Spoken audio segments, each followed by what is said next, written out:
আজকের পর্বে দেখা যাবে রঞ্জন প্রসাদ জিকে সুরঙ্গমা দেবী মেরে ফেলার চেষ্টা করবে। হ্যাঁ বন্ধুরা, এমনটাই দেখা যাবে।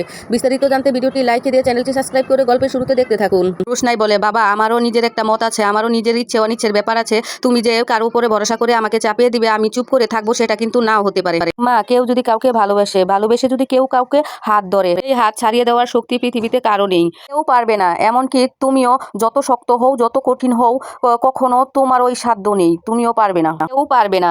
যতই শক্ত হও তুমি, যতই কঠিন হও, এই সাধ্য কিন্তু তোমারও নেই। আমি অনেক অপমান সহ্য করেছি, অনেক হয়েছে অনেক। এবার থেকে আমি আমার প্রত্যেকটা অপমানের উত্তর দিব আমি। তুমি বলবে যে ক্ষতি হবে আমার, কে ক্ষতি করবে? কে বলো বাবা? থেকে বড় কথা, ক্ষতি হওয়ার বাকিটা কি আছে আমার? সত্যি সবটা তো সবাই জেনে গেছে, কোন সত্যিটা জানার বাকি আছে? এটা জানলে ক্ষতি হতে পারে, যা বিপদ ঘটার ঘটে গেছে, এখন শুধু বিচারের অপেক্ষা। হুমা, কার মনে কি আছে সেটা তো বলা যায় না, বলতে পারে না। যে চালটা চাললাম, সুরঙ্গমার সত্যি কথাটা বেরিয়ে এলো, কিন্তু তোমাকে সন্তান বলে মেনে নিবে না। পৃথিবীর মধ্যে সব থেকে বেশি ঘৃণা করে থাকি সেটা হলো সুরঙ্গমা দেবী। মনেই রাখতে চাই না যে ওই মহিলার গর্ভে জন্মেছি, কিন্তু এটাই তো সত্যি। আর এটা জেনেই তোমার লড়াইটা চালিয়ে যেতে হবে। কিন্তু একটা জিনিসই খারাপ লাগছে যে লড়াইয়ের ময়দানে তোমাকে আমি এগিয়ে দিলাম। ওর বাবা বলে, অপমান সহ্য করার তো একটা ক্ষমতা আছে।